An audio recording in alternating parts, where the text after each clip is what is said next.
from the city that never sleeps.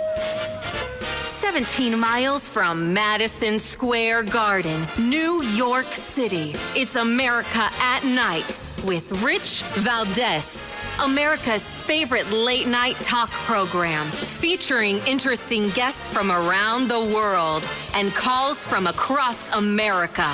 And now, here is your host, Rich Valdez. Hi there, good evening, and what's up, America? I am Rich Valdez, Valdez with an S, at Rich Valdez on all of the social media. Welcome to the Monday night edition of the program. We're live, we're national, 7 minutes past the top of the hour, and I'm thrilled to be here. Our phone number, if you want to join us on our late night national town hall conversation, give me a call, 833-482-5337, 833-4-VALDEZ. And I got to tell you, I've said it before, I'll say it again, Democrats seem to really hate America. They've never met a criminal or a terrorist that they don't love. Tonight we've got the third straight night of riots. I'd say it looks like an insurrection, right? These agitators are waving Mexican and Salvadorian flags as they firebomb police cars, throw bricks, stones, and cinder blocks with deadly force off of bridges onto cops that are on the highway below. And this started with taunting and harassing ICE officers who were carrying out deportations that were being leaked. Very interesting stuff. Now, while that's going on, Governor Gavin Newsom and Mayor Karen Bass, they claim that they're doing the best thing ever because their job is to protect illegal aliens from deportation. And they want to blame President Trump for enforcing immigration law. Listen to this, cut 6. There obviously are pockets of violence out there on the streets. How concerning is the violence in Los Angeles tonight? How widespread is it, too? You're monitoring it. Yeah, we're monitoring it. I think that's self-evident. We're here with LAPD. We were here with Mayor. We're here with the Sheriff Department, my National Guard, that we're still working in command with, and others monitoring the situation in real time, providing whatever resources we possibly need. We're calling out the violence, period, full stop. It's wrong. And we're calling for the President of the United States to rescind his order so that he can clean up his own mess. Stephen Miller, other people have used the word insurrection about the activity on the streets of Los Angeles. Yeah, this is just, they're trying to incite violence. They're trying to impose the kind of rhetoric that only makes the conditions worse, that quite literally put people's lives at risk. And they're intentionally and knowingly doing that. Putting people's lives at risk? Hold on a second. He's saying Stephen Miller, Trump, the rest of us that think that this is insurrection are the ones being violent, putting people at risk? I think it's the masked bandits that aren't cops working undercover, by the way. These guys are on motorcycles setting police cars and other things on fire while they're looting the Nike store, grabbing a new pair of Air Jordans. This doesn't seem to me to be the people that are peacefully protesting, right? Clearly, these people are putting lives at risk. When you see the size of these cinder blocks, not even cinder blocks, these are chunks of the roadway. They're like chipping away at the roadway and grabbing chunks of sidewalk, in some cases that I saw, off of the overpass onto the police cars that were below on the highway. You tell me if that's not using deadly force. But, Governor Newsom, he got into a back and forth, even taunting border czar Tom Homan to come and arrest him because he's standing down. And he is going to let the insurrectionists destroy the police cars and loot the Air Jordan store. Listen to this one. The fear, the horror, the hell is this guy? Come after me, arrest me. Let's just get it over with. Tough guy. I don't give a damn. But I care about my community. I care about this community. The hell are they doing? These guys need to grow up. They need to stop. And we need to push back. And I'm sorry to be so clear, but that kind of bloviating is exhausting. So, Tom, arrest me. Let's go. Governor Newsom, maybe that'll be his new name, the Gavinator. Gavinator Newsom, he's taunting Homan because, like President Trump, I think, aptly pointed out, he's looking for the publicity, right? He wants to run for president. But I think this is a miscalculation on his behalf because He was out there interviewing with conservatives, doing, some damage control for the things he said in the past so that people in California might take him seriously, maybe to soften his image to make him look more like a centrist. But today, he looks like a firebrand leftist for allowing this stuff to happen. And if you haven't seen it, then you've been spared. But the reality is, you've got these dudes with Mexican flags, is what I've mainly seen, driving on motorcycles and otherwise out there harassing people, those in the media, in particular the police, clashing. We're talking firebombs, getting fired upon with, loud munitions and not moving back. These guys are pros. They've done this before. And I say that to say it doesn't look like it's a loosely organized protest of people that are anti-ICE deportation. It looks like a very professionally organized group of people who've done this before, maybe Antifa, maybe some other kinds of professional protesters. In my opinion, and I can't prove any of it, but I've been around long enough to see a lot of similarities. These guys look just like the same people, the same posture, at least the same training, as the people that we saw do this in Zuccotti Park in New York City, Occupy Wall Street. The same people that helped incite the riot at the Capitol Hill. The same people that take advantage of every situation, including the George Floyd riots and many other riots that, become out of control. How do these things happen? It's these people. These people that are professionals, that somehow you go from hanging, painting a sign and hanging it off a building or putting it over your head saying, I don't believe in this, to breaking windows, taking over police departments, attacking police cars, setting them on fire, jumping on top of them. Same MO. How does that happen? Same training, right? And the political persuasion that does this most and does this best, the communists. This is what they do. This weekend was the Puerto Rican parade in New York City. And I can't help but think of some of the similarities here. There was some years ago, back when Obama was president, Oscar Rivera Lopez, or was it Oscar Lopez Rivera? I always get those confused. But he did, something like 20 years, and I think he lost a hand or a finger because he made bombs for left-wing terrorist groups. In this case, Puerto Rican left-wing terrorist groups that hated America. And Melissa Mark Viverito, she was the New York City council person, council speaker at the time.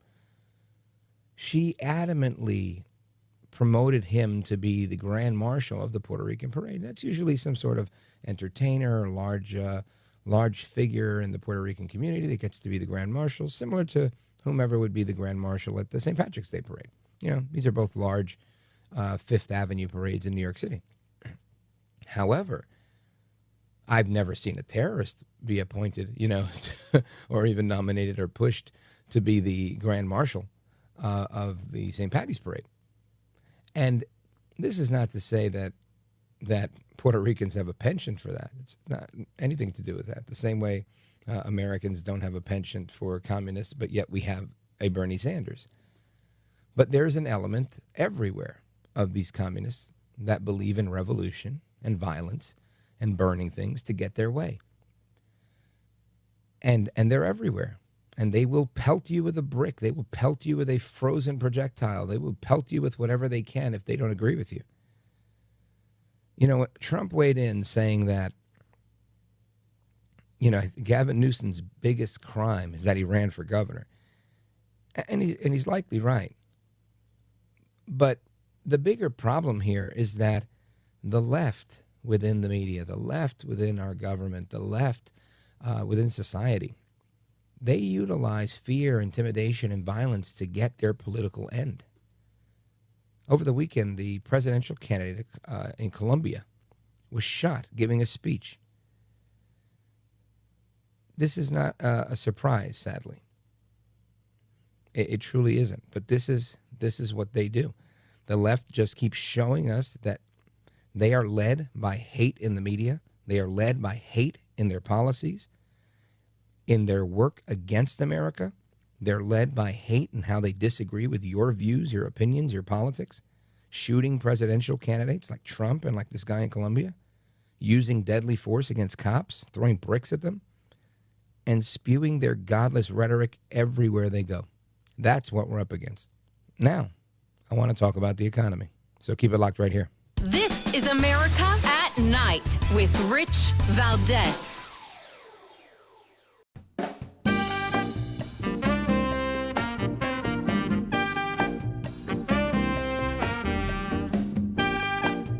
I want to listen to you, Rich, all the time. America at Night with Rich Valdez.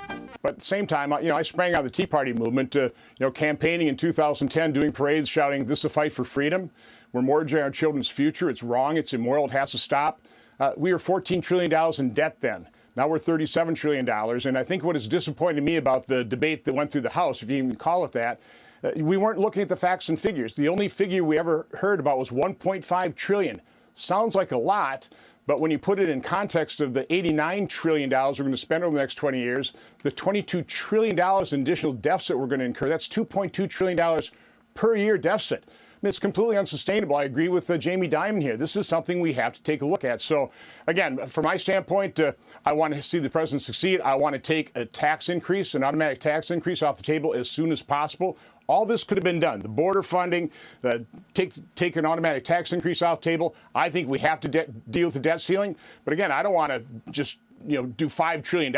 I'm happy to give the president increase the debt ceiling for 1 year so we can come back and get serious about returning to a pre-pandemic level spending, because right now, based on the House bill, it doesn't look like anybody is. That's Senator Ron Johnson, who we've had on this program before, standing strong on where he thinks there's too much spending in the big, beautiful bill, in support of the big, beautiful bill, of course, in support of the president. And there's been a lot of talk about the big, beautiful bill, a lot of people against the big, beautiful bill. And I want to get to the bottom line here with somebody who knows exactly what's going on. He served in the Reagan White House as an economist and in the Trump White House, Trump 1.0, as an economist as well, on the White House Council of Economic Advisors. And he's with us tonight, founder of the Committee to Unleash Prosperity. Steve Moore, welcome back, sir. Hi, Rich. Great to be with you. Thank you very much. Yes, sir. Happy Monday. And despite the riots and the Marines being deployed to L.A., there's still some debate going on about the big, beautiful bill, and it still needs to go to the Senate. Ron Johnson making his views clear in that clip that you heard there. What do you think? Yeah, I agreed with just about everything that Ron Johnson said. First of all, we have to pass the tax bill. It's essential, as we talked about, I think, last month on your show. The repercussion, failure is not an option here. The repercussions would be a massive tax increase on American families and businesses on January 1st. So we have to do that. But, and that's job number one. That is the big, beautiful bill.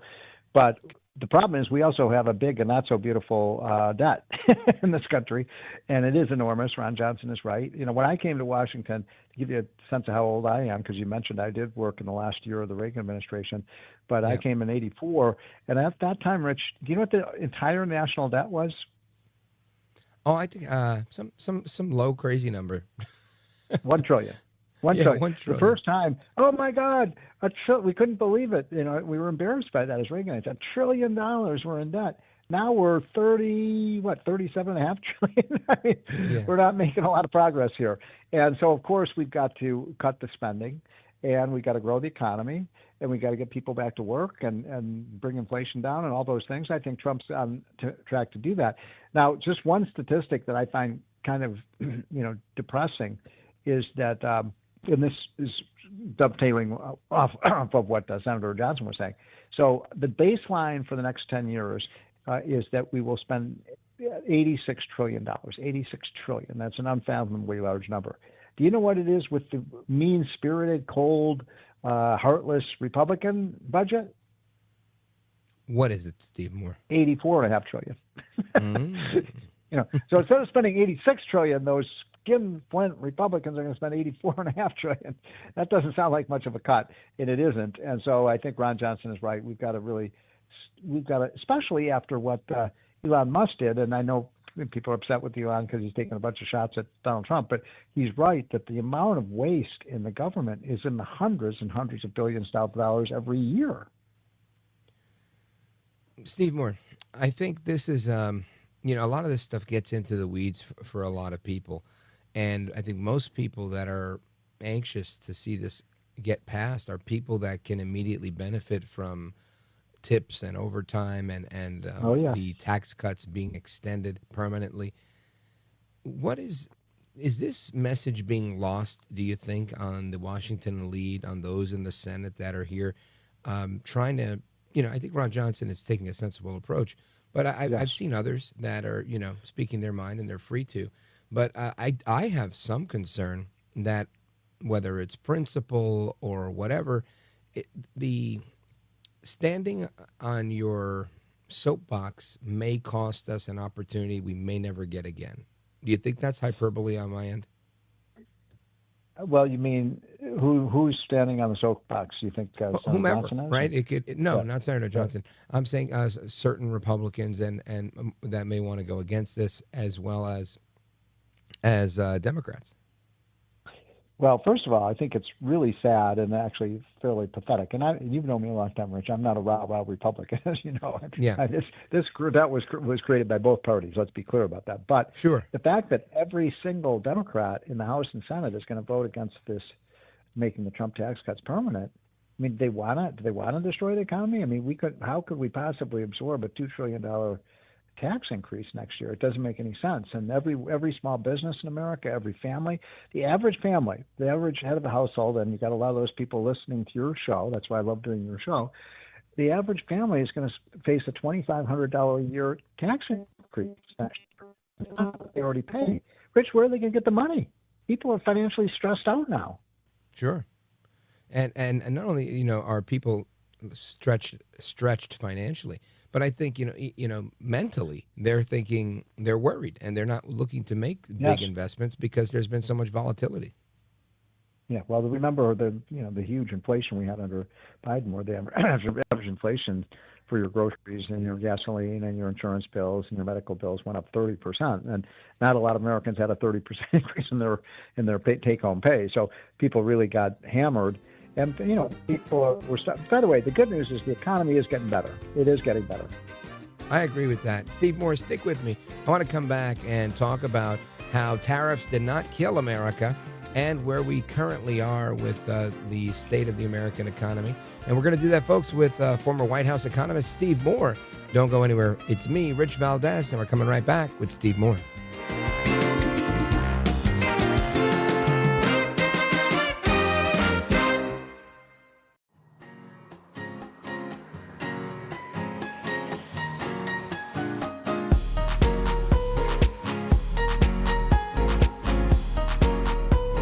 Everything that you do for this country and the airwaves. And I'm such a big fan. America at Night with Rich Valdez. Also today, the monthly jobs report showed some softening in private sector hiring, but little that would suggest a coming recession. The economy added 139,000 jobs in May. Markets closed up, and so did Tesla stock. The company was up more than 10 points at market close, roughly 3.7%. Here at the family table on this. So check that out. The economy not in peril like they thought. And I'm looking at an article in Business Insider from today. Article headline, "The economy might just be fine after all." A couple of quick takeaways here. The markets are not doing terribly. Tech seems to be on the rise. And our guest, Steve Moore, is going to weigh in on what we're listening to. Steve Moore, a lot of people think that there's no sign of a recession coming. Your thoughts? Well, I think it depends on two things. And I do agree the economy is getting better. I give it a B+ right now, so there's room for improvement, but it's good. Now, it wasn't so good, back in mid-April. Remember that? when the stock market had crashed, when Trump came out with all the tariffs, and the economy was really receding, and what was the saying? Everybody was standing on their ledge, ready to jump off. But boy, the last 2 months have been amazing. Economy's really recovered, partly because Trump started to get these trade deals with the UK, with China, with the Europeans said they were going to come forward and do it, India. So that was a big deal. And then the other thing is, it looks like it's very likely the tax cut will be passed. It got through the House. And so, the market really wants that to happen. It's good for America. It's good for the economy. So, as I said right before the break, I'm feeling pretty good about the economy right now. And I don't see a recession. Just if you'd asked me a couple of months ago, I was very nervous. Not now. Now, the May jobs report, while they're saying softening in this report, the numbers I'm looking at, I see 139,000 jobs added, 126,000 was the expectation. So it seems like they did better than expected. Do you think this is a trend that's going to continue? I was talking to somebody the other day that said that given all the money from UAE on AI and SoftBank and all that stuff, that there's been a tremendous amount of economic activity in their sector. So I do. I'm pretty bullish on America right now. I mean, we're the best place to invest in the world. We have the best workers. We have the best entrepreneurs. We have the best companies.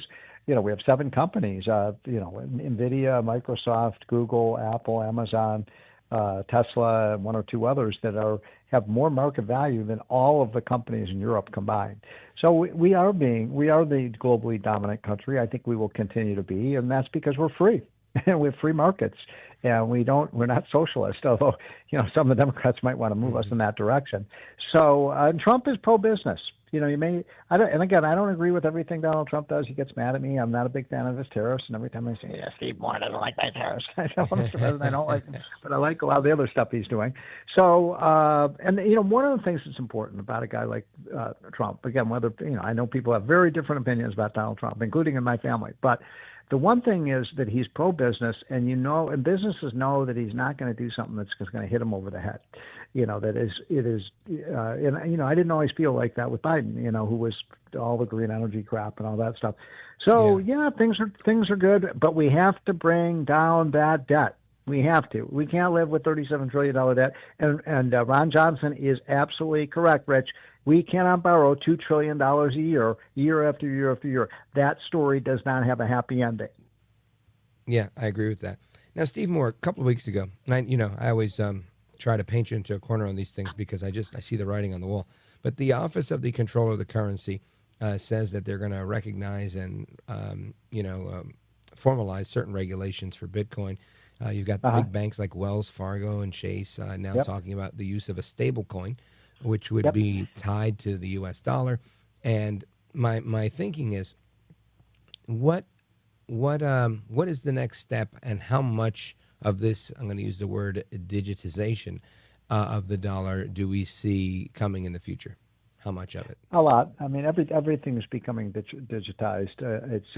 We're moving into a new age, just like you and I are old enough to remember the start of the internet age, which was only 25 or 30 years ago. Yeah. And look at how Al Gore invented that, Yeah. So think about what life was like 30 years ago versus today, and I'm 65, so I might not be around 30 years from now. But it's hard to even imagine what's going to happen over the next 30 years with robotics, with artificial intelligence, giving you the answer to any question that you want. We're going to have robots building cars, and I'm on the board of a company, Rich.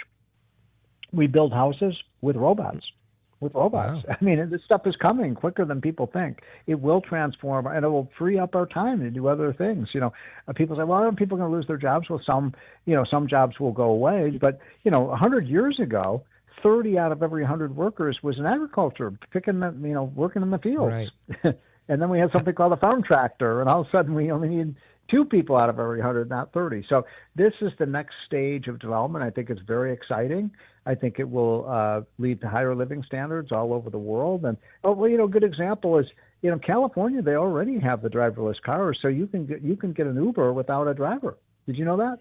Yeah, I saw. Well, when it first happened, they did it, and somebody died in their test run. But that was that's scary. Why it's taken longer than we thought it would. But I think ultimately hopefully the machines will be better than the humans in terms of driving. But we'll see about that one.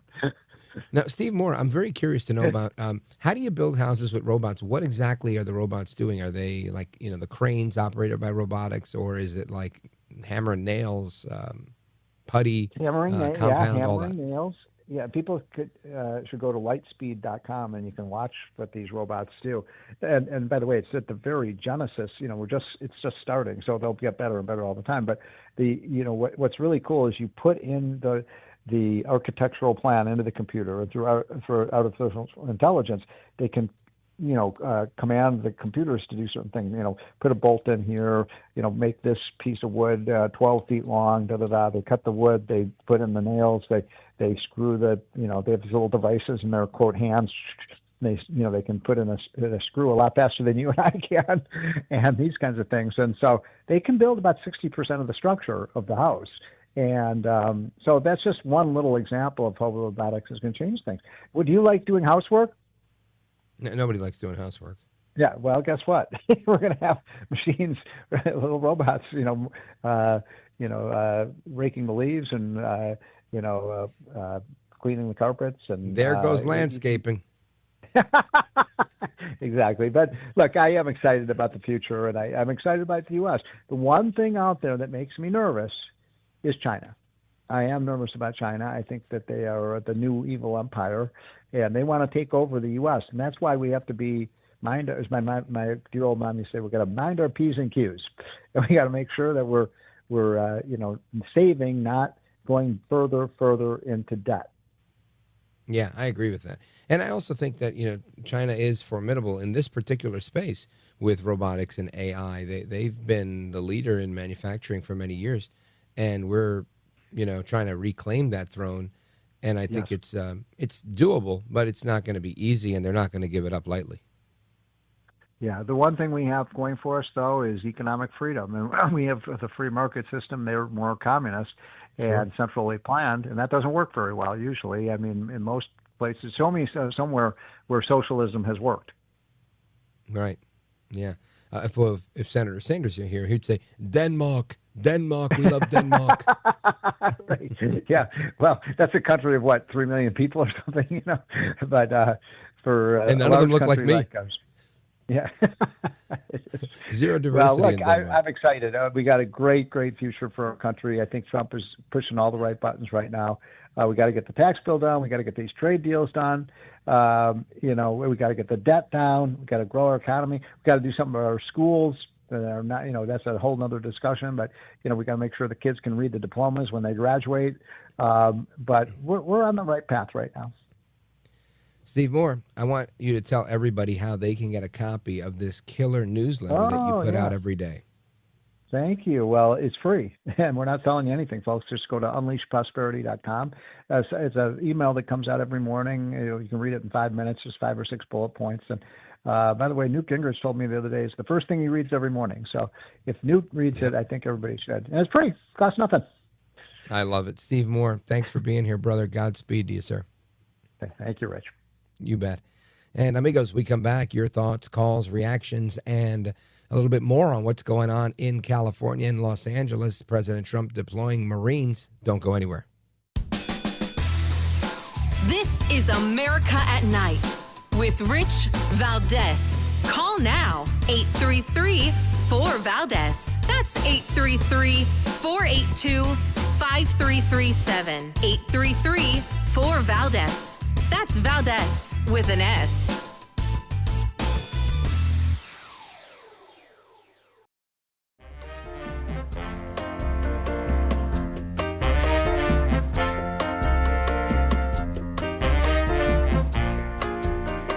America at Night with Rich Valdez. All right, amigos, welcome back. Rich Valdez keeping you company this evening. And the phone number, 833-482-5337, 833, the number 4, my last name, Valdez. And I want to get into some conversation with you guys. Let us first go to this clip. I have a news clip that I want to get into with respect to what's happening in California, in L.A. to be specific. President Trump authorizing the Secretary of Defense to support the National Guard, which was nationalized over the weekend because the police were not able to put down the riots that are bordering on insurrection at this point with all the fire bombings I'm seeing, at least in my humble view. And today, authorizing support from the Marines. Listen to this. New information in Los Angeles, where we saw images like these following some ramped up immigration raids and then protests. President Donald Trump is now sending about 700 Marines to the area. Let's go to CBS News correspondent Danya Backus live in L.A. for us. Danya, what's happening? Small groups of protesters took to the streets again in Los Angeles as tensions run high following a weekend of protest over immigration raids across the city. While demonstrations were largely peaceful, there were also isolated clashes with police. Some protesters threw rocks at law enforcement and set cars on fire. Demonstrators also shut down the busy 101 freeway through downtown LA.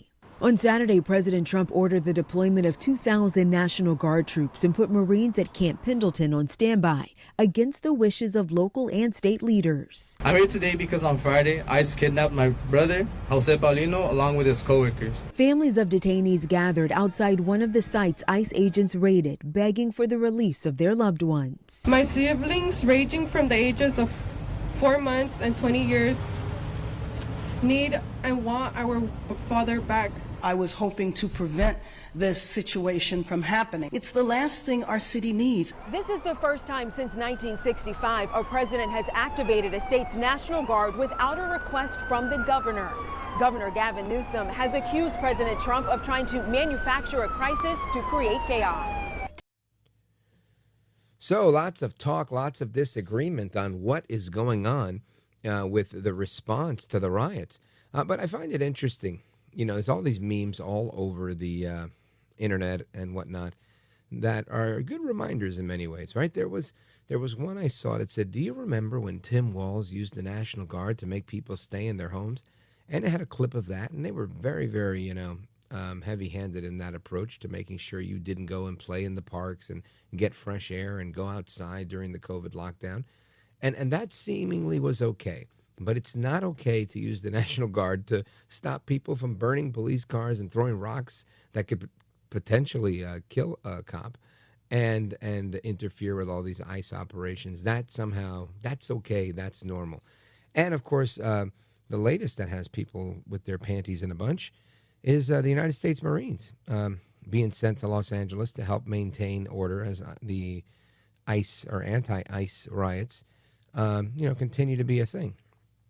So I want to get your thoughts on this stuff because a lot of people seem to be upset by it. Let's go to Gainesville, Virginia, WMAL. Let's check in with Chris. Go right ahead, Chris. Hey, Rich. Thanks for taking my call. Yes, sir. I've been listening to radio hosts all weekend long and people calling in, and nobody's bringing up the point that I'm trying to bring up is, okay, the Marines are there, the National Guard's there. Are they simply there to observe and report, like the troops going to the border, handing out water bottles? It's no sense sending them over there if they're not the ones putting down the rioters. There shouldn't be any burning cars anymore. They're there. So talk radio needs to explain, what are the troops doing and why are they rioting? Sure. Yeah, good question. And I don't know that I have an answer. I know that in previous situations, we've seen the Marines in particular are very versatile, right? They're a versatile group because they're not the Army. And I know I sound like Kamala Harris when I'm saying, Europe is a big continent. But I say that to say that they have this ability to report directly to the commander in chief, and they have a little more flexibility, as I understand it, than the other branches. Not that Trump isn't in charge of all of them, but he is. Typically, what I've seen in these situations, and I'll find out because it is a good question. What happens is they use the Marines for strategic stuff, right? So if they're closing down highways, they start using them for aerial support. They start using them in all different places to figure out how we're going to, from a military perspective, stop this quote-unquote enemy. And that's usually very helpful. I don't believe you're going to, see, Marine operators, jumping out of planes and, grabbing these guys. That's what ICE is going to be there for the people that are illegal aliens. That's what the sheriff's office, and more than likely we're going to see the Marines providing that support for the Federal Protective Service. And those are the guys I think you always got to watch out for. The FPS is the basically federal cops, right? And but they're like SWAT. Whenever you've seen them in action, this is who Trump used along with U.S. Marshal Service to protect court buildings during the George Floyd riots in the Summer of Love, if you remember that, when they were firebombing the courthouses and taking over the police stations and lighting that one police station on fire. That was the FPS, the Federal Protective Service. So I'm pretty sure we'll see a lot of them, and they don't need to be publicly deployed or anything. They're at the ready. And I think they're out there right now conducting these ICE raids. They're there to support whatever the federal government is doing. And I think Trump has used them in the past and continues to use them very, very strategically. But specifically to the Marines, we'll find out. I don't have a ton of information about it, other than I know that they're doing a lot of aerial operations. So I'm guessing intel gathering on trying to shut this down quickly, making sure that people aren't, throwing bricks off of, the interstate to the interstate that's beneath them, because some of the stuff that I'm seeing is pretty out of hand. It's not a protest by any standards. It hasn't been peaceful since it started. So that's my thought on that. Chris in Gainesville, Virginia, thank you for your call. I appreciate it. WMAL in the building. And more of your thoughts, calls, and opinions when we return. Don't go anywhere. This is America at Night with Rich Valdez.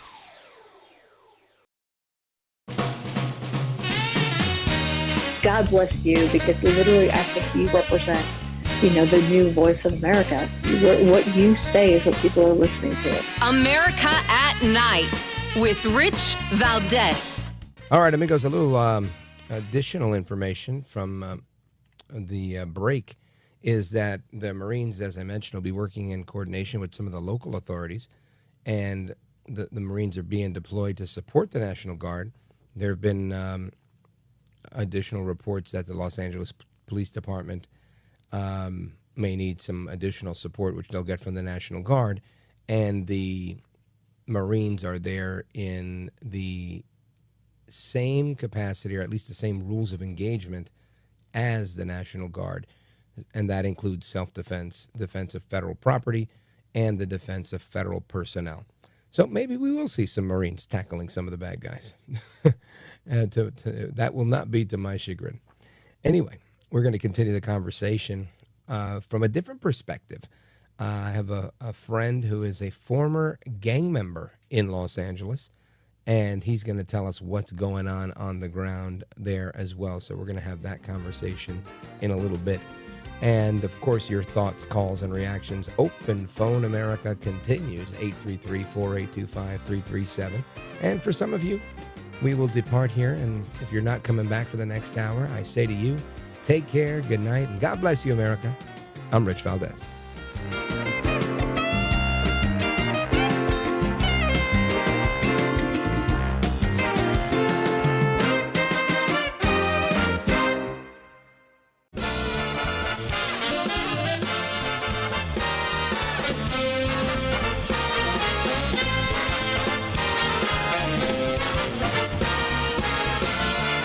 Live from the city that never sleeps.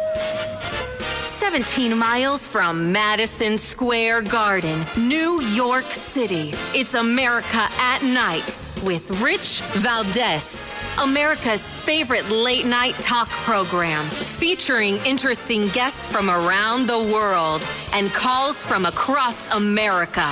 And now, here is your host, Rich Valdez. Good evening, and what's up, America? I am Rich Valdez, Valdez with an S, at Rich Valdez on all of the social media. Welcome to the Monday night edition of the program. Another hour, we're live, we're national, and I'm happy to be here. It's blessed to be on the microphone with you guys. Here's the number if you want to join me on our late night national town hall conversation. Give me a call, 833-482-5337, 833-4-Valdez. And President Trump was asked today what is his take on Gavin Newsom being put in jail. Of course, there's been some back and forth with Tom Homan saying if the governor gets in the way of the ICE deportations that, You know, they're going to do what they've got to do. Gavin Newsom coming out and saying, I dare him to. I dare him to lock me up. Tell Tom Homan to come lock me up. Well, President Trump was asked today, should they be putting Gavin Newsom in jail? And here was what President Trump responded to the media when asked what crime Governor Newsom had committed. Listen to this. A crime has he committed? I think his primary crime is running for governor because he's done such a bad job. What he's done to that state is like what Biden did to this country. And that's pretty bad. It's a wrong philosophy. Thousands, hundreds of thousands of illegal immigrants, many of them prisoners. They're taking up your health care. They're taking up your space in schools. They're taking up your hospital. And in many cases, they're criminals. In many cases, they're criminals. He's right about that. And we've seen that happen time and again. But Karen Bass, who's the mayor there, she's right there with Gavin Newsom, allowing all of this insurrection to continue, allowing the Mexican flag waving. And listen, I got nothing against the Mexicans.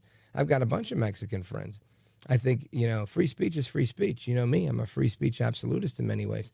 However, this doesn't look good, right? It looks like you're waving a foreign flag. You're setting stuff on fire. You're attacking the police. This looks like what happened when we had the Civil War, right? Jefferson Davis waving his different flag, the Stars and Bars, the rebel flag, trying to split the United States into two, North versus South, Confederates versus the Union.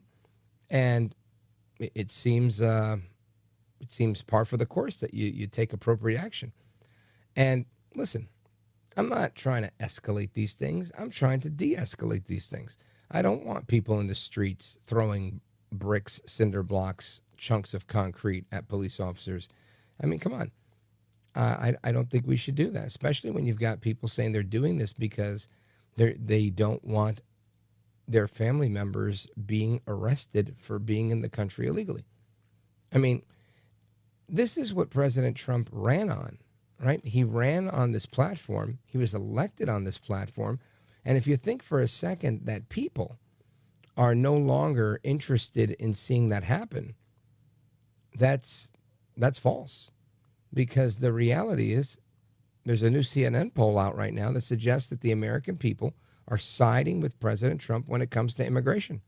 So what do voters see in terms of their perceptions of Republicans, the president, or Democrats, say Gavin Newsom, on this issue? Yeah, the American electorate believe that the Democrats don't have a clue on the issue of immigration. I mean, you could just take it here. Closer to trust more in immigration, Democrats versus Republicans. Got 3 different polls for you across the board. They all tell the same story. Republicans lead on the issue of immigration. You see it here, CBS +6. You see it here, CNN +6. You see it here, Ipsos, even bigger, +19. No matter what poll you look at, no matter which way you cut it, the American public is with the Republicans, the American public is with Donald Trump, and to a much greater extent than they were in term number 1. And it's not just on the broad issue of immigration, it's on the specifics as well.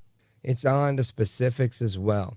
So listen, I think this is an interesting thing because President Trump is doing better than he was doing in the past on immigration. People are still on board with the message. And you've got the media sitting here trying to tell everybody that this is actually not as bad as we see it, right? It's just like when Ali Velshi from MSNBC was, in front of a burning building during the George Floyd riots saying, it's very, very peaceful, the protests here, and the city was burning behind him. You could see it. It was the most ironic thing possible to see.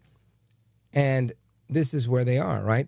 Today, or over the weekend, they were saying, well, it's really just a lot of people having fun watching cars burn. This is from ABC7 in Los Angeles. Listen to this, number 34.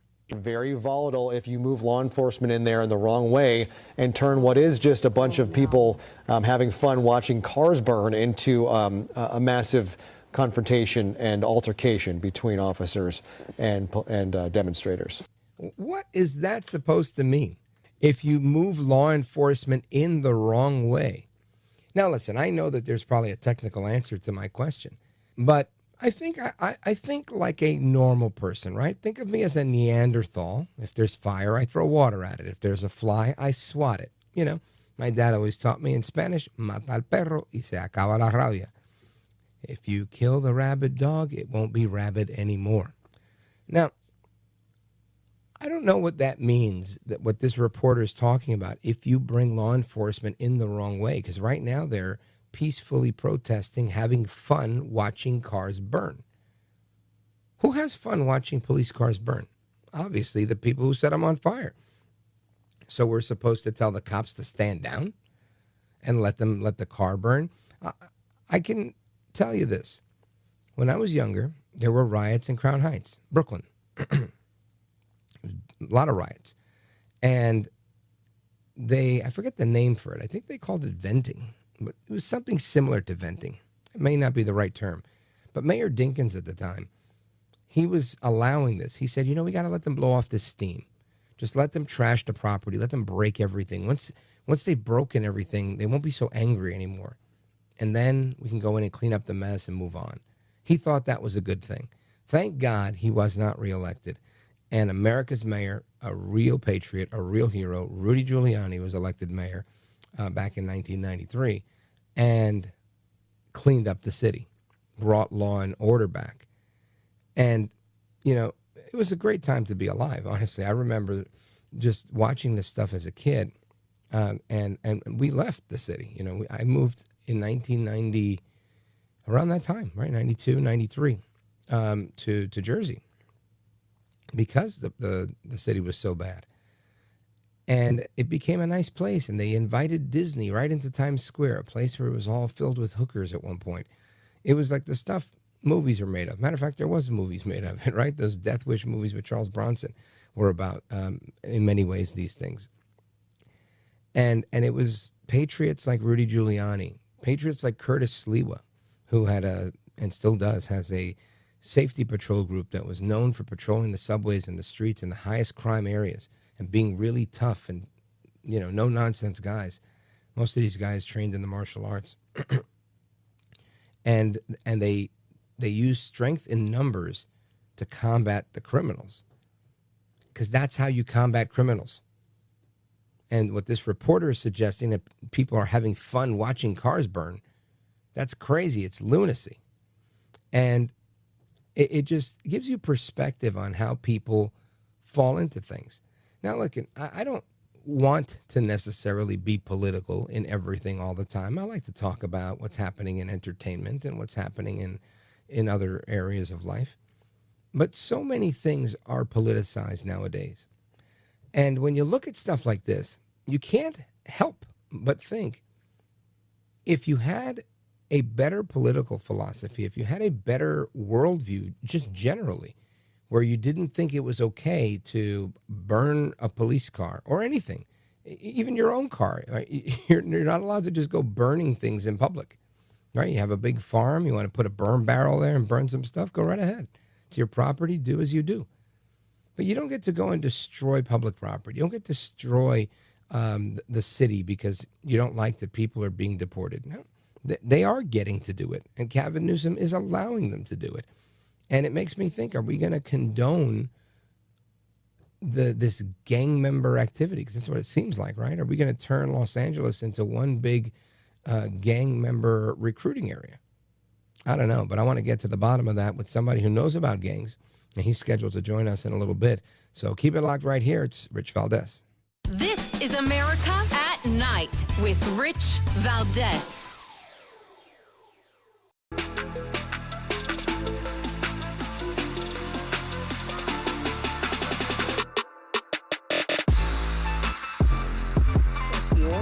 That are breaking through, that people are listening to, that people are trusting. America at Night with Rich Valdez.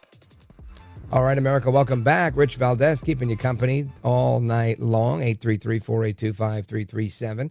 And the Democrats are delusional. They're absolutely delusional when it comes to what's going on in Los Angeles.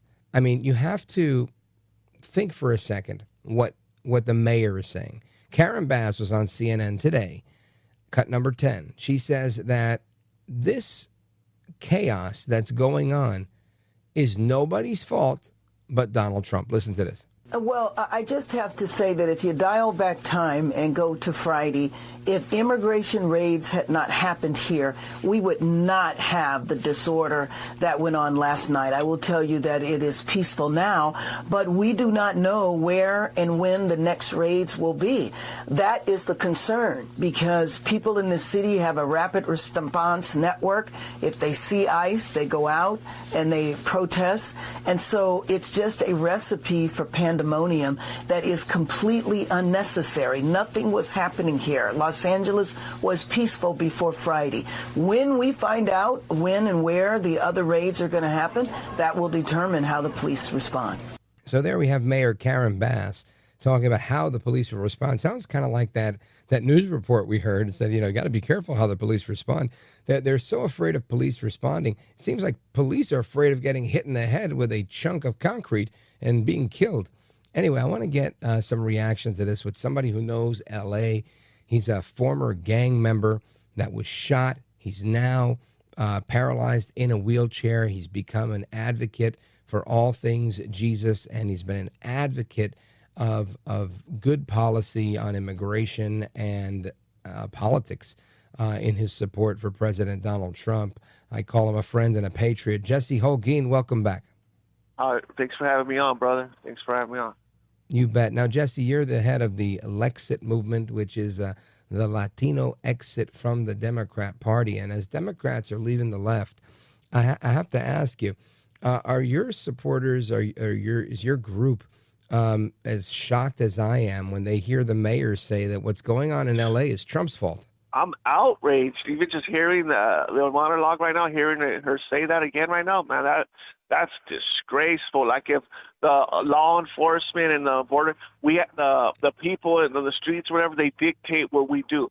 Trump could raid, do whatever they want to do at any time, whatever they want to do. You know what I mean? Like the thugs and Antifa and these Marxists, they don't get to dictate what our police force and all that does, but they're doing it because they're emboldened. They're emboldened because of Sharon Bass. It's just like the other time we had seen the Summer of Love and all that. It's the same thing over again, and it's the same thing like how the BLM was doing it. The leftist is right there encouraging. You hear all the ridiculous statements from her, Gavin Newsom, even for the chief of police over here. Is just utterly ridiculous. That's the reason why it's escalated, because every time they do an event or whatever and they don't get arrested, they have no repercussions. So that's why all these little kids, there's a bunch of kids, thugs, especially where they're, because I'm in LA. I'm right here, like down the street from where all this is going on. In the nighttime in that area, it's already a bad area. Like in the nighttime, it looks like Gotham City over there. It's already riddled with crime, riddled, gang infested, everything in that area. Anyways, so now they're loving it that they could just run around, cops ain't doing nothing, they could just terrorize, loot, vandalize, and so they're having a good old time over there. And then the police are all scared, like they love it because a lot of them are gang members, but they had tried this, bro. Remember when Trump first got elected and he put in Holguin, there was protests, remember? They were doing protests, but then that guy over here in LA got stabbed. So after that, they stopped. But at that time, we were telling them, so they didn't get that big of a following because we were telling people, hey, these are these Marxists. These are these Marxist, leftist, Latino, socialists. They're the ones pushing this, like it's called the Brown Berets and several different leftist groups over here. They were pushing that, and they were manipulating all the other Latinos, but we were able to tell them, like, no, don't fall for it. These are just leftists. They hate America. That's why they're out there burning American flag. They're just socialist Marxists. Don't fall for it. But it's these same ones now, and Antifa, they're just opportunists. They seen the opportunity. They say, because generally some people are angry. They're mad because it did have a bad look. And then the way the media, and then all on social media, TikTok and all these videos where they're saying, that they're rounding up our people and they're taking kids in school and they're separating family. Yeah. You know how they go. A lot of hype. So they're doing that, yeah. So all the Mexicans, so they're like, and they're thinking it's a vendetta against Trump hates Latinos, Trump hates Mexicans. So they're like thinking for the raza, down for our race. A lot of them, that's what they're getting. So those Marxists are feeding on that. They're like, yeah, they're acting like they're really with them, but they really don't care, because this is actually hurting the cause. This is actually making, I'm even Mexican, and it's giving me a bad taste in my mouth. I'm actually embarrassed seeing these guys out there doing what they're doing. It makes us all look bad. It looks all terrible, but because they don't care. These Marxists, and they just want anarchy. That's what the Antifa and all of them, that's what they've been wanting. That's what they wanted it since BLM. Any chance they get, they want anarchy. They hate America. That's why they want open borders, because I've debated and I've talked to many of these socialist, Marxist, Latinos, and they want they say that they want it to be flooded with illegals, and that they say that they're going to take over California again, take it back to Mexico. That's what these weirdos actually think. So that's what they're right now. So they're all thinking, yeah, that we're going to take it back. And right now they're celebrating, though. Right now, that's the sad part about this whole situation, is they're celebrating right now. To them right now, it's like if the Yankees just won the World Series. Like, it's like they're celebrating. They're thinking they're actually doing something. They're like, yeah, we showed them. We're showing them. The cops are not doing nothing. They're scared of us. And so that's what's really the most disheartening, is that they're celebrating right now. Right. They're celebrating. They think they're winning. That's why I'm kind of getting a little bit frustrated. Well, Jesse, hold on right there. I want to ask you a quick question, a follow-up on that stuff as they celebrate, because this is not the first time we've seen this. This is actually, we saw something similar to this in Puerto Rico back in the 50s. Folks, we're coming right back with my guy, Jessie Holguin, live from Los Angeles. He's in the middle of it all. And me, Rich Valdez. Don't go anywhere.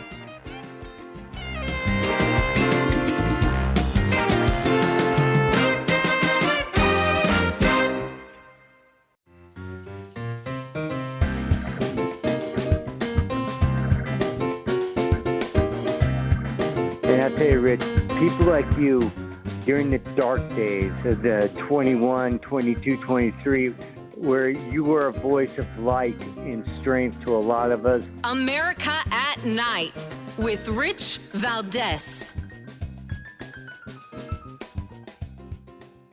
New information in Los Angeles, where we saw images like these following some ramped up immigration raids and then protests. President Donald Trump is now sending about 700 Marines to the area. Let's go to CBS News correspondent Danya Backus live in LA for us. Danya, what's happening?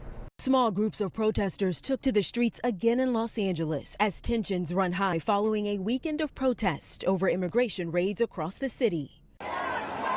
While demonstrations were largely peaceful, there were also isolated clashes with police. Some protesters threw rocks at law enforcement and set cars on fire. Demonstrators also shut down the busy 101 freeway through downtown LA. On Saturday, President Trump ordered the deployment of 2,000 National Guard troops and put Marines at Camp Pendleton on standby against the wishes of local and state leaders. I'm here today because on Friday, ICE kidnapped my brother, Jose Paulino, along with his coworkers. Families of detainees gathered outside one of the sites ICE agents raided, begging for the release of their loved ones. My siblings, ranging from the ages of 4 months and 20 years, need and want our father back. I was hoping to prevent this situation from happening. It's the last thing our city needs. This is the first time since 1965 our president has activated a state's national... The president activating the National Guard and doing what he has to do because the governor and the mayor aren't getting it done. About a week ago, former Los Angeles Sheriff Alex Villanueva, he says, I was a Democrat my whole life, but these people are out of control, way before any of these riots, and he's become a Republican. It's clear to me that Democrats have never met a terrorist or a criminal that they don't absolutely love.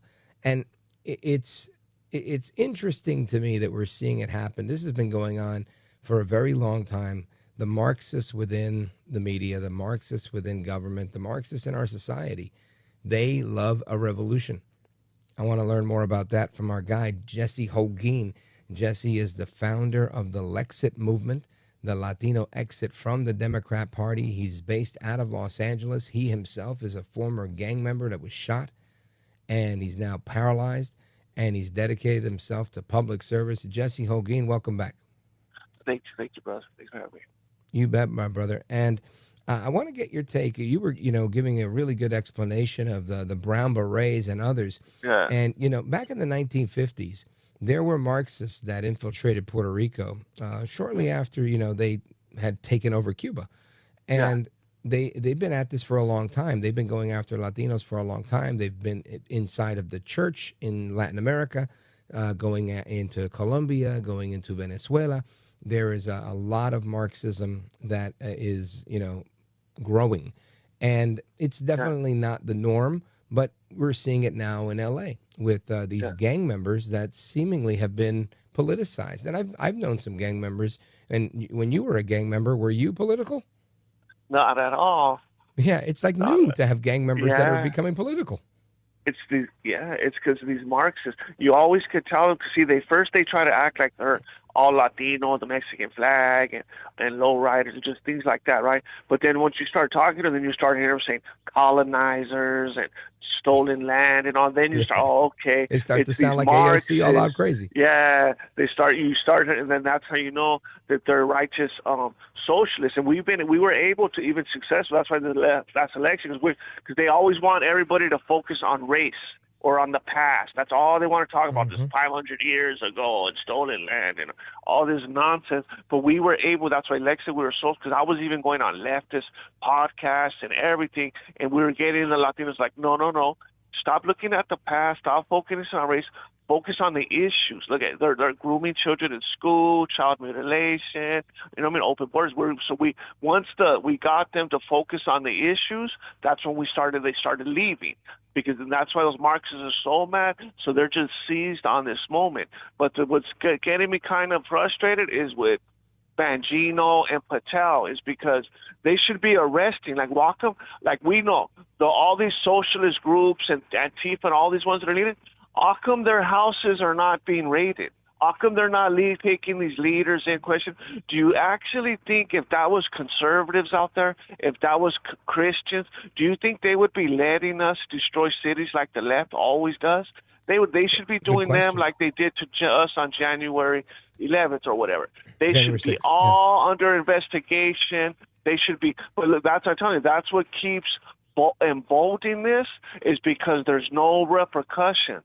They're doing whatever they want. Imagine a little 18-year-old thug, little kid, able to throw rocks at cops. You know what I mean? Yelling, cussing them out in their faces, and just disrespect, doing whatever. They're writing on the walls right in front of them, assaulting people, doing whatever they want. They're loving it. They're having a field day right now. All of those little ones like that, they're loving it. And like I said, there's no repercussions going on. They need to start arresting people. Even you said, okay, they're going to deploy all these, whatever. They need to arrest them. When they come, they need to start arresting people, even the agitators, whatever, start arresting them. Maybe even start pulling people over at these rallies. There's probably a bunch of even illegals right there, carding them right there at these rallies. Hey, let me see your ID. You ain't got ID? Pull this one to the side, check him if he's illegal. You know what I mean? Like, start arresting people. That's why they're doing this, is because they have no repercussions. Do you think that the media plays a role in this when they say things like, protest is allowed in this country, and they kind of make it look like protest means firebombing police cars? Yeah. Imagine it's definitely the media. They're egging it on. They're another one. And then, like I said, Sharon Bass and those ones, they're encouraging. Instead of them coming out strong, damn, we're going to arrest you, they're right there justifying them.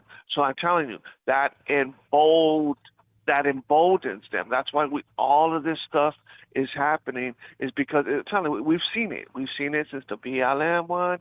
But how many? They've always that's what they want. They want anarchy.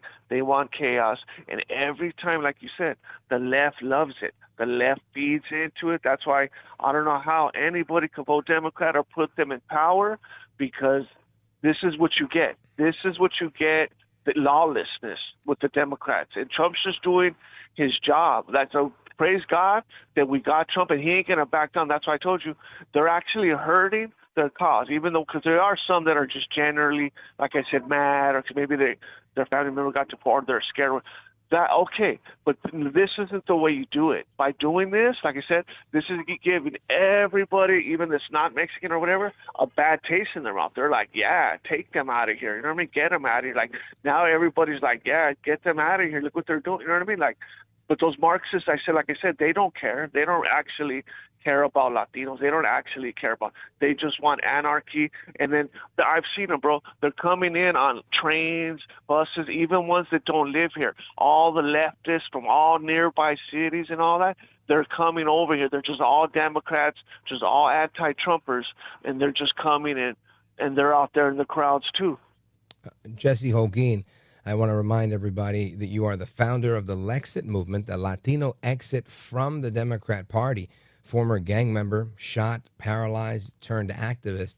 And, you know, Jessie, I hear what you're saying, and I agree with you 100%. I love the work that you guys do in Lexit because you guys are making such an impact from one side of this country to the other in getting people, in particular Hispanics, to realize, you know what, our values are very similar to what is protected in the conservative movement. And this is why I find it so interesting when I see a Hispanic that signs up for Marxism. And I say that with incredulity only because I know my upbringing, and it's not that different from yours. You might have Mexican culture, I might have Puerto Rican culture, but at the end of the day, they're both very machista cultures. You know, the dad is the man of the house. They frown upon, not being a man. And this is not very manly behavior, setting cars on fire and throwing rocks at cops. It's embarrassing, brother. Like you said, it is not our culture. Even not, we love God. Like, you know what I mean? Like this totally looks, it's the stereotypes that some people have towards us. This is just making it even further. Like I said, as I said, all of us that are normal, law-abiding citizens, it's embarrassing. That's why several of us are coming out with videos saying, hey, that's not us. That's not all Mexican. It's just, I just feel bad that so many are being manipulated. Like I said, they're being manipulated by the fake media and all that. And like I said, they did have some videos. Like the videos do look bad. Some of them, they're showing them like they're saying, why are they getting people at work, rounding? Yeah, so they're saying, why are they rounding up people? They're just trying to work, and then they're all doing it in unison. And there's a bunch of leftist Latino sites. So like I was saying about the socialists and all that. Yeah. There's several of them that have huge sites, over millions of followers on. So they're all in lockstep too. They're all posting it, like cheering on all these agitators. They're cheering it all on. So you got all these influencers, all these huge leftist pages. You got the media, and then you got these Democrats encouraging. None of them are being arrested. It's just all lawlessness. Like I even seen another guy. He did a video, and he asked one of the it was like a teen guy, and he's like, "Aren't you guys scared to be out here?" And that guy was like, "No, because even if they do arrest us, we'll be out the next day." And that's how it is. So they have no repercussions. So like I said, we need them to start locking people up. That's the only way change. But they need to go. Imagine, bro. They, for 3 years, bro, because of January 11th or whatever, they were still questioning people, going to people's houses. 3 years later, all over us.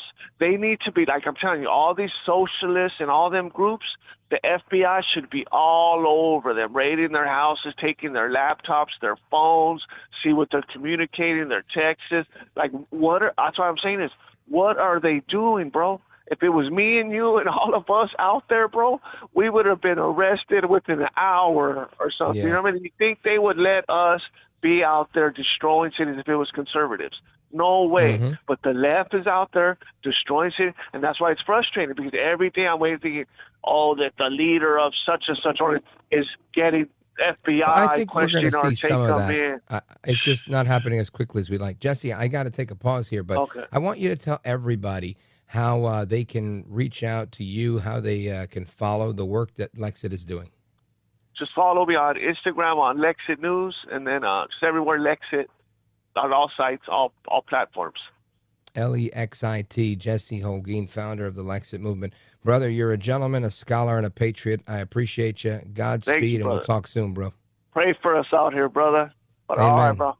You bet. Talk to you soon. Amigos, we're coming right back. Don't go anywhere. This is America at Night with Rich Valdez. Call now, 833-4VALDEZ. That's 833-482-5337. 833-4VALDEZ.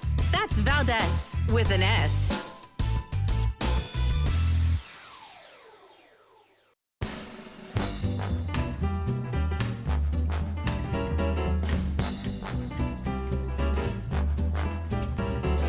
After the guest leaves every night and we're doing open phones, kind of at the heartbeat of America. And you sit there in this radio studio and suddenly you hear voices. Mobile, Dallas, New York, Miami.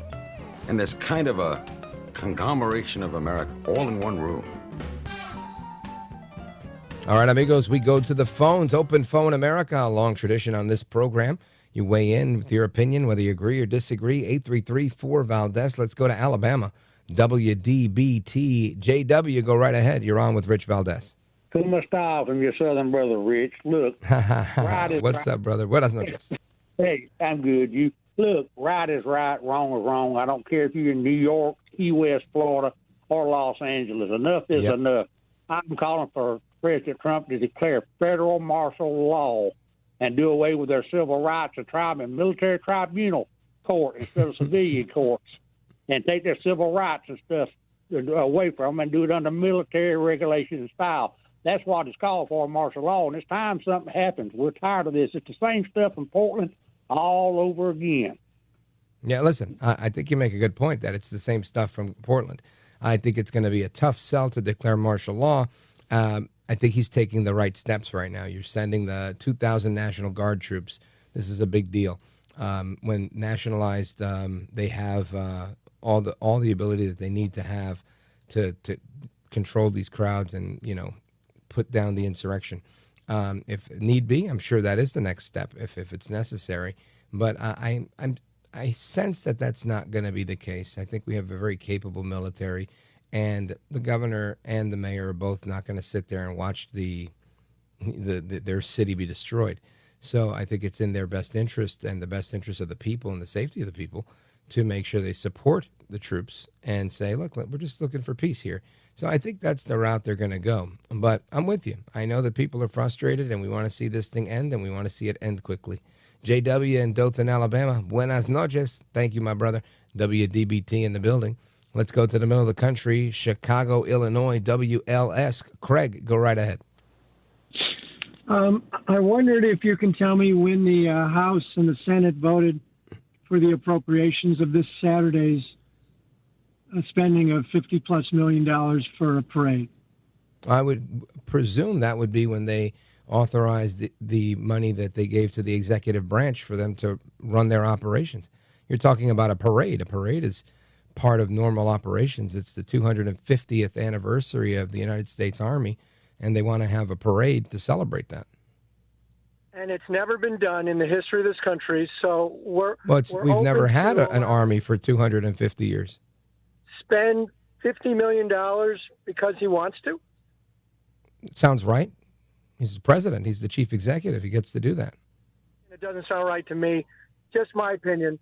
I think all right. Well, I got you. I think, everybody's entitled to disagree. I disagree with how they spend money in the government all the time. But, you know, and I would love to go to one of these parades. If I had the time, I would love to go. I think it's a beautiful thing. This is the first time in a long time our country has met their recruiting goal with 61,000 recruits. They did that within 5.5 months. That's the goal for the year, 61,000. So I think celebrating that is appropriate. And a military parade, I think, is important from a strategic perspective. Why? I think for too long, we've spent a lot of time being number one, but doing it in a very closeted manner, you know, not showing off our military strength. Roosevelt said you got to walk quietly, but holding the big stick, right? So you don't always have to go running your mouth, but you can have a military parade and unveil some of the really cool things that we have that other countries only wish they had in their arsenal. And I think it speaks volumes. It also restores, I think, faith in our military for some people in America that have seen us become very passive with so much of the I'm going to call it wokeification of our military over the years, the weakening of our military, in many ways being hollowed out from within. So I think this is a good step in the right direction. The reason we hit our recruiting goal, because people see strength again in our military, Secretary Hegseth, the Commander-in-Chief, et cetera. So I think it's a good thing. Do I think it should be $50 million? I don't know. I don't know what a parade costs. I would imagine that sounds like a lot of money to me. I was just in a parade yesterday, and I'm sure it was expensive, but I don't think it was $50 million. But I get it. It's a thing. And I welcome people to debate the cost. Government spending is one of the things I harp about on this program and in life in general. So I'm with you. You know, if I were president, I might not. I might not have at least not a $50 million parade. But again, there's a lot I don't know. You know, I don't know what it takes to secure a parade like that. I also know that there are some strategic objectives that you would achieve by doing such a parade. Those images are going to go viral around the world. And that is a nice, subtle reminder to so many of our adversaries or potential allies to either, you know, shore up some of those relationships and strengthen those relationships and those bonds and alliances, and to remind our adversaries and enemies that we're not playing. Don't go anywhere. This is America at Night with Rich Valdez.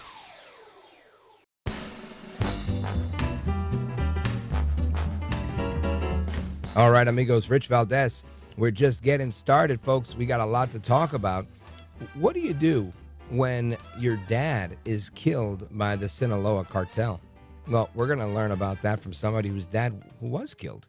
He's actually a veteran of the United States Marines, and this comes right on the heels of sanctions that went against an asset forfeiture and control, taking the assets of Los Chapitos, the family and children of El Chapo Guzman.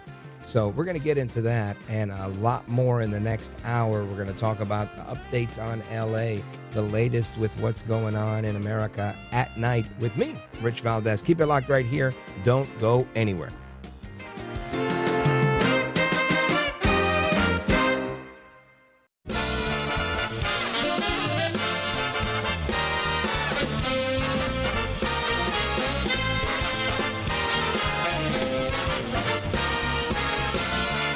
Live from the city that never sleeps. 17 miles from Madison Square Garden, New York City. It's America at Night with Rich Valdez. America's favorite late night talk program, featuring interesting guests from around the world and calls from across America. And now, here is your host, Rich Valdez.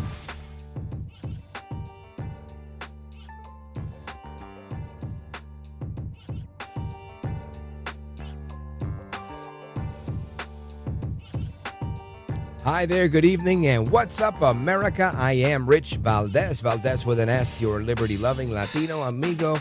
Happy to be here with you this Monday night, 7 minutes past the top of the hour, and our phone number is 833-482-5337 if you want to join us on our late-night national town hall conversation.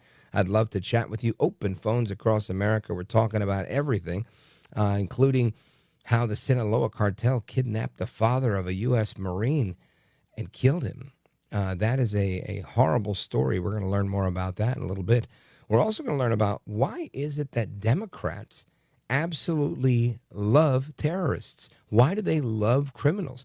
You've got the third straight night of violent insurrection riots going on in Los Angeles. They say they're protesting ICE, right? They're protesting immigration and customs enforcement, people who are in this country illegally and are being removed. Why? Because it's been ignored for so long. Had it not been ignored, we wouldn't be having this problem today. Yet you've got the mayor saying, well, you know, if they weren't deporting people, we wouldn't have these riots. How crazy is that? You've got the governor saying that this is all Trump's fault because he's created this chaos. And what's interesting to me is that you've got CNN saying that Trump's numbers are improving nonetheless.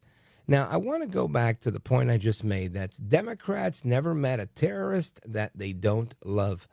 And One in this situation is Kilmar Obrego Garcia, right? They brought him back. Trump asked for him to be brought back to the United States so that he could be charged with human trafficking. That happened on Friday. And now we have all these riots. Now, I don't know that they're related, but I can say that it's just remarkable to me that you've got United States senators like Chris Van Hollen that are out there claiming to represent America, claiming to represent constituents in their state, but in reality, he's looking out for the constitutional rights of an illegal alien gang member. Listen to this. Do you have any regrets at all about meeting with Abrego Garcia?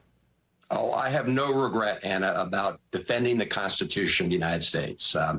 And those statements come from individuals who have no respect for due process or the Constitution of the United States. The president and his cronies have shown time and again that they're willing to ignore and sacrifice people's constitutional rights to impose their political views on the country. They're doing this across the board. They're abusing their power by bringing these lawsuits against universities and colleges, cracking down on First Amendment rights. So what we have is a lawless president and a lawless administration. And now, finally, we have Abrego Garcia able to be in a court of law, which is all that I have asked for from the beginning. And we have an administration, and you just heard from them. They said they weren't going to bring him back to allow him to have due process. They've had to do that in response to the court's decision, a 9-0 Supreme Court decision. We don't see those very often. So I am always glad to stand up for people's constitutional rights, and that's what we're doing in this case. Senator Chris Van Hollen on MSNBC today, lauding himself for defending a member of a foreign terrorist organization, Kilmar Abrego Garcia. Right? And he's not the only one. You've got others that are out there. There's a lot of people that are here to defend. They're here to defend the indefensible. And again, why? Because the Democrats, the left within the Democrat Party in particular, they've never met a criminal, a terrorist that they don't absolutely love. They just can't get away from it. I mean, here's an example of those in the media. Number 23. This one is really interesting. You've got Juliette Kayyem. I might be saying that wrong. Forgive me if I am. Senior national security analyst on CNN over the weekend saying that what we're seeing here are lawful protests. Really? Listen to this. So there's unrest. Let's start with there's protest, lawful protest, which is allowed in this country. There is some unrest generally dealt with by local law enforcement, and if there needs to be state support through state police. And sometimes even National Guard under a governor's authority. What is happening tonight is unprecedented. Is it unprecedented to use the National Guard if you have people that are firebombing things? That's unprecedented, because I remember reading about, learning about something called the Jayuya Uprising. That happened in Jayuya, Puerto Rico, October 30th, 1950, where a group of disgruntled nationalists. Now, the term nationalist is used in this context on people that want Puerto Rico to be a nation and not a commonwealth of the United States. And what did they decide to do? Well, they decided to hijack a police station, shoot a cop, take over everything that they could, harming a number of people in the process, all in the name of free our country. Obviously, they weren't leading a political movement. They were leading an armed insurrection. It doesn't matter if you're Puerto Rican or non-Puerto Rican, if you're Chinese, black, or anything else. When you shoot people and you take over a police station, you're no longer on the right side of the law. And I got this little 1-minute clip on that I want you to listen to. Listen to this. That America once bombed Puerto Rico. On October the 30th, 1950, in the town of Jayuya, butchered that, and several other towns on the island, there was a nationalist revolt against the Puerto Rican government supported by the United States. The Nationalists were opposed to the US sovereignty over Puerto Rico. The Nationalists invaded a police station. Shots were fired, 1 officer was killed, 3 were wounded, and the other officers surrendered. The Nationalists cut out telephone lines and burnt the US Postal Office. The governor, Luis Muñoz Marin, declared martial law, and the Puerto Rican National Guard then used P-47 Thunderbolt attack aircraft, land-based artillery, mortar fire, and grenades to counteract the Nationalists. The planes dropped 500-pound bombs and machine-gunned nearly every rooftop in the town, leaving the town in ruins. After the Nationalists were forced to surrender, the Puerto Rican government made mass arrests. So there you have it. Bombs were dropped on this city. Now, you tell me, if this type of unrest is going on and the president has the authority to nationalize the National Guard and the governor is not doing it, you tell me, if the president calls you and you're the governor and says, hey, so you're thinking of putting the National Guard in, and you want to be Gavin Newsom and say, oh, no, we're not doing it. We're going to let them keep burning things and, having fun watching the cars burn. It's the president's responsibility to make sure that this unrest is taken care of. So when you have guests like this national security person saying that this is unprecedented, I would push back and say it's not. This is, in fact, a constitutional responsibility of the president to ensure the safety of the people, especially when the governor is abdicating that responsibility. Anyway, those are my thoughts. When we come back, we're going to learn about what it's like when the Sinaloa cartel kills a member of your family. Don't go anywhere. This is America at Night with Rich Valdez.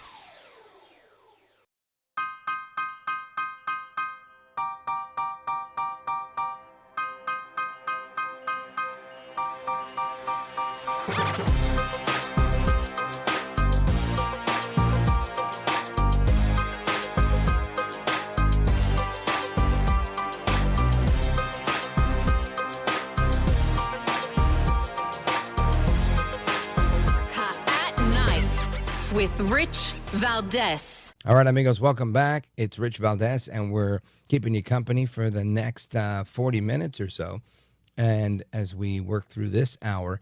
And I want to talk to you about Los Chapitos. They're a very powerful, hyper-violent faction of the Sinaloa cartel, and they lead the way with fentanyl production and trafficking into the United States. And that's a quote from Secretary Bessent, Secretary of the Treasury. And at the Department of the Treasury, Bessent said, we're executing on President Trump's mandate to completely eliminate drug cartels and take on violent leaders like El Chapo's children. Treasury is maximizing all available tools to stop the fentanyl crisis and save lives. And as you know, the United States Department of the Treasury's their Office of Foreign Assets Control, OFAC, they sanctioned Los Chapitos and did so because of their illicit fentanyl trafficking and production. And they were controlling laboratories that are responsible for introducing fentanyl in counterfeit pills that were manufactured by the Sinaloa cartel and trafficked into the U.S. And they also have some gunmen that were linked to the Sinaloa cartel who were also involved in the October 18th, 2024 killing of former U.S. Marine Nicholas Quets in Sonora, Mexico. And this is what I want to talk about because I know that we recently took into custody 17 members of the Sinaloa cartel, and I think that's a good thing as a blow to their operational structure. And I'm guessing that some of this comes as a little bit of a relief, probably not nearly enough, to Doug Quets. He's the father of the U.S. Marine that was killed that I just mentioned, Nicholas Quets. Doug Quets, welcome, sir. Hey, good evening. This is Doug Quets. How are you tonight, sir? Doing well, thank you. What is your, I guess, initial reaction to this, that they are sanctioning the Sinaloa cartel and giving them, I guess, some sort of deal as they now have many of them in custody? Well, it's funny. It's not a new issue for me. This our move to justice really started on the 18th of October when Nicholas was assassinated. I'll call it assassinated. He was identified as a known U.S. citizen, identified as a known U.S. veteran, killed by about 25 identified Deltas and Chapitos in Mexico. They had tried to carjack him, and it was a failed carjacking, and it was the greatest tragedy of my family's life. It happened to happen 3 weeks before the election. As a family that we would identify ourselves as apolitical, I reached out to my elected government officials. Of course, at that time was the Biden administration, and was completely ignored. But I was fortunate. J.D. Vance happened to be coming by Tucson, which is where we live, a few days later, and I contacted my local congressman, Juan Ciscomani. Juan was able to get me J.D. Vance agreed to meet with me for 90 seconds, obviously super busy going into the campaign, but I did use those 90 seconds, and as soon as J.D. figured out the case was pure and pristine, it involved a U.S. citizen and especially a fellow Marine, which is what J.D. was, he took up the cause. We talked for about 15 minutes, and then he actually got me hooked in with President Trump's campaign and President Trump himself, and I spoke with President Trump a couple of days later. And we talked about the kind of things that could happen. Myself, by cruel circumstance, actually spent 20 years in the United States Army as focused on Latin American security and did a lot of work post 9/11, looking for Islamic terrorists in our theater, U.S. Southcom Theater. So I've, at this point, I still do that kind of work on the side. And so I've got about 40 years in the theater working with different governments on bilateral, multilateral, going after terrorists, going after criminals. So I was pretty experienced about what could be done. I understood how under the Biden administration we let things go really as foul as they can go, right? I mean, under the open border policy and the 7 to 10 million people that came in, including a ton of special interest aliens. So anyway, when President Trump spoke with me privately and he asked me, what do you want out of this? And what we want out of it is justice for Nick. The first 4 days after Nick was killed, the media completely ignored us. I actually did reach out to Governor Tim Walz, who was running for vice president, who was going to be in Arizona as well, and he had a campaign stop scheduled. It turned out that campaign stop was actually in a high school auditorium, very limited restriction with 300 people only. Tim Walz, as you know, ran as a military veteran and kind of put his stuff on the line, but really did not deliver. And did not deliver for us. We were refused the ability to even speak with him, so they denied it. President Trump, on the other hand, was great. President Trump was in Phoenix a couple days later, met with me face to face, asked me what could be done. We actually laid out between the two of us some of the things that I thought could be done. He took those when he was still the candidate and said, let me look and see what can be done. And then he started to assemble his national security team. And the seeds of what we talked about on the 24th of October started to germinate. President Trump again invited me up to Henderson, Nevada, just outside of Las Vegas on the 31st of October. And I actually spoke on the 31st of October on a national pulpit. And so people saw that. And President Trump, again, super gracious to us, super gracious to our family, but also a man of his word. Everything I will say, everything President Trump and I have talked about face to face, that man has delivered on in spades. And I can't say enough about him, the way he's presented sometimes in the media. And the average person never meets him. And now I've met him several times. He's an excellent human being. He's a man of his word, and he cares about our family. He checks in on us, or his cabinet checks on us once or twice a week. I've had direct interaction with most of his cabinet. I was actually at his inauguration. You remember in January when it was so cold and bitter cold, and he treated us just like his family there. Just a man of his word. He, with Secretary Rubio, they pushed in to have the several cartels, not just Sinaloa, but the others designated as foreign terrorist organizations. Mm-hmm. That opened up a lot of things that can happen for us. So we started really actually treating the southern border as what it is, a threat to our homeland. And so President Trump was driving behind that. I went up a couple weeks after that, met with Secretary Kristi Noem and her staff to help them revitalize a program called Voice, Victims of Immigration Crime Engagement. Some of the horror stories and some of the people that you meet through that are just horrific. You may remember from his address to the nation, Jocelyn and Gary from Houston. and her family met with them, talked to them, kind of drove it. And I felt like, God put us in a situation where, my background also leads to this. So, well, I want to talk about your background a little bit. Folks, I just want to remind everybody that we're on with retired Army Lieutenant Colonel Doug Quets, and we're talking about how his son was killed by the Sinaloa cartel, and he's been able to pursue justice with some support from the Trump administration. And I'm happy to hear what I'm hearing. So, Colonel, stick with me. We're kind of come right back, continue the rest of your story. And I want to get your take and really your expertise, being that you know Latin American region, on what you think these sanctions and the actions that the administration is taking will have on the cartels. So stick with me. Amigos, we come back with Lieutenant Colonel Doug Quets and me, Rich Valdez. Don't go anywhere.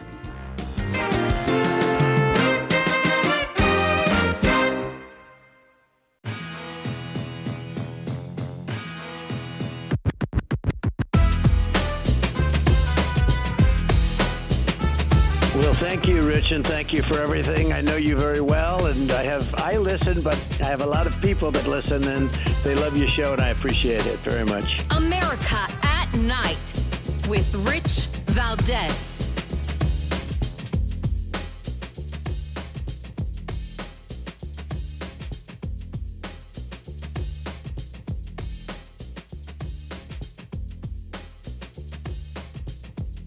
The son of former Mexican drug lord Joaquin El Chapo Guzman has struck a plea deal in his drug trafficking case. According to a new court filing, Ovidio Guzman Lopez is scheduled to change his plea to guilty at a hearing in Chicago on July 9th.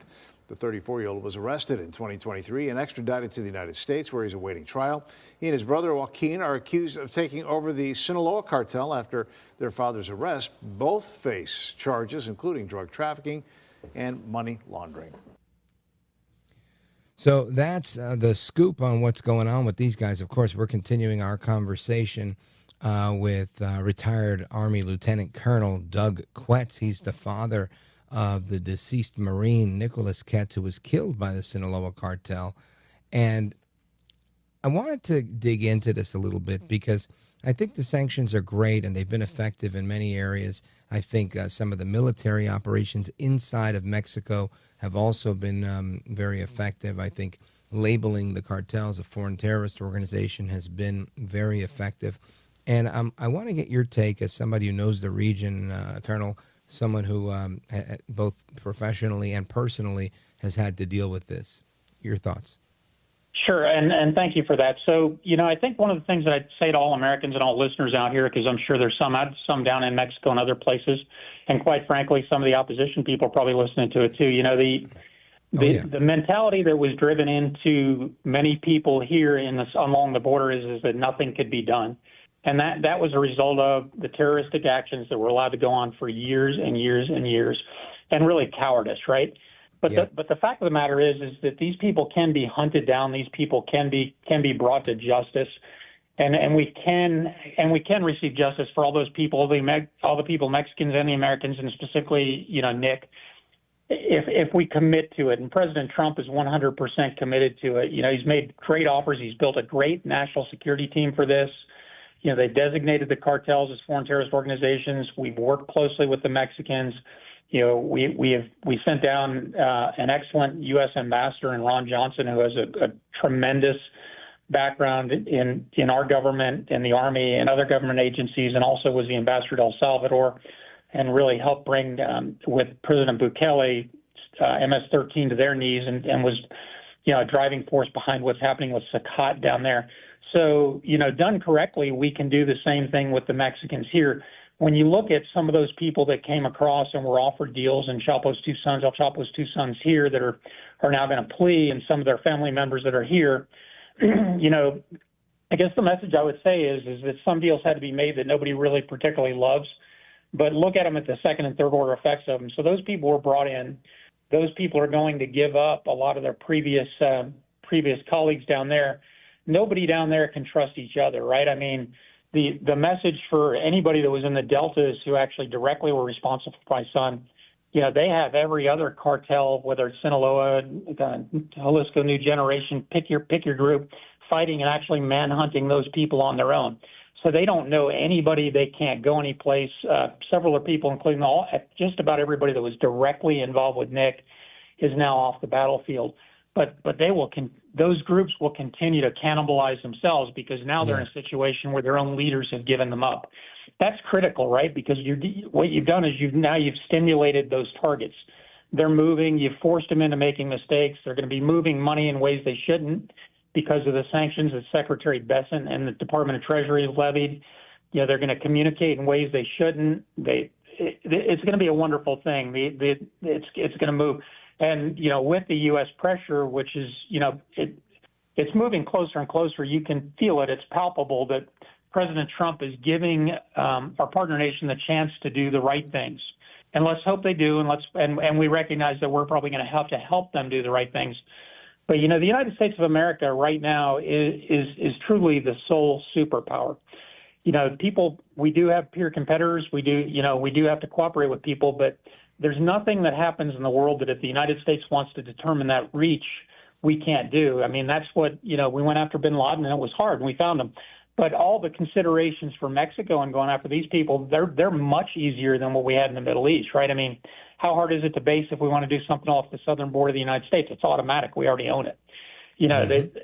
So we can do all of those things. I think it's important to understand there was a strong victim mentality. And that victim mentality has now gone away. And that's really due to the leadership of President Trump. That's due to the national security team he's assembled. And that's really done in the spirit of Nicholas Quets. Amen to that. Sir, I want to thank you, obviously, for your service and that of your son and offer my condolences and get, I guess, a final take on what we're talking about here, which is it seems like we're trending in the right direction. I think the window of opportunity is smaller than many of us realize.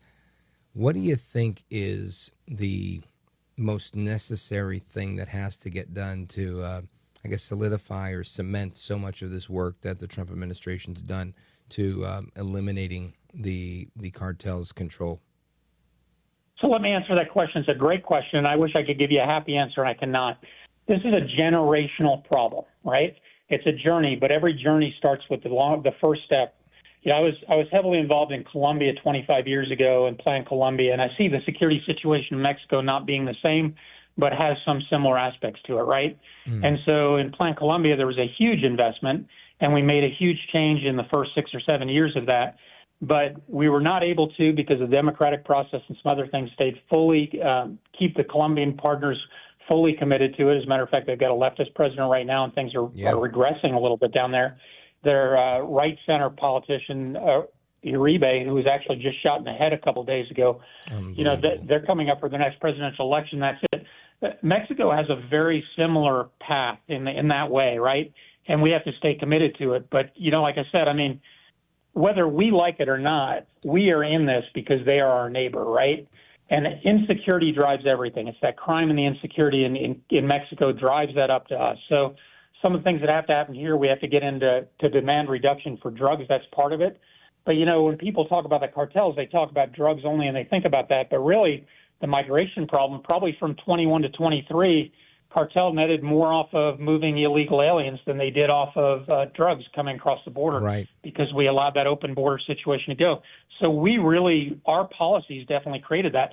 And when you look at what those partners do, and when you have a man like President Trump leading, the fact of the matter is, for the average American, maybe not for your listener who's out there in the middle of the night listening to this, but for the average American, generally speaking, when I work overseas, I am always, the first few times, I'm no longer surprised by it. Now I expect it. Those partner nations, particularly the educated citizens, they know more about our foreign policy, particularly as it ties to international relations and migration, than most of our own citizens do. So those messages about coming to the United States, catch and release, what the Flores Act was in terms of unaccompanied minors and accompanied minors, and how that drove the whole unaccompanied minor crisis, and why these people started coming across, knowing that they'd be out, knowing how special interest aliens came here. And now we've got, a large-sized city, be it Phoenix or Tampa Bay or Atlanta, pick your place. That many people came in over those 4 years. We don't know who they are. We don't know what they're capable of doing. We do know some of them are very dangerous and we can't find them. That's what we're now going to have to clean up. So President Trump's challenge, right, is cleaning up inside the United States. At the same time, we're cleaning up down in Mexico. And so when you watch Los Angeles and we look at those riots today, they are 100% connected to what he's trying to do in Mexico and what we're trying to do here. Those lines are crystal clear.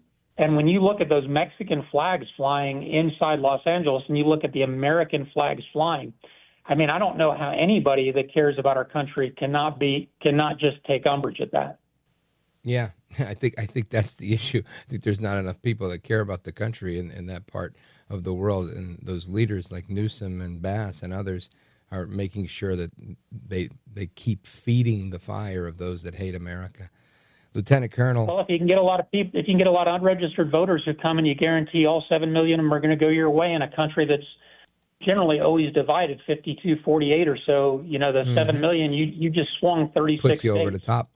Yep, 100% right. What an enlightening conversation. I need to have you back more often. I really appreciate the conversation and, of course, appreciate your service and your sacrifice, that of you and your family. And Godspeed to you, sir. Thank you. Yes, sir. Justice for Nicholas Quets. Amen to that. How do people find out more about the work you're doing for your son, Nicholas Quets, and everything else you're doing? I'm glad you asked that. We're in the process of building a website for him. It's not quite done. As you can imagine, we went through, first of all, moving for tangible things and then moving through the recovery process. But we're getting that out there, and we're working hard to get the word out. A lot of credible media sources have it, and you can actually, if you Google Nick, you'll see many of those stories now, but there's not a dedicated website to them yet. Is there a social media presence that people can follow? You can Google my last name on about anything, Quets, and I'm happy to provide any information to anybody that wants it. Outstanding. Thank you, sir. God bless you. And amigos, we're coming right back. Your calls and more. Don't go anywhere. This is America at Night with Rich Valdez. Call now, 833-4VALDEZ. That's 833-482-5337. 833-4VALDEZ. That's Valdez with an S.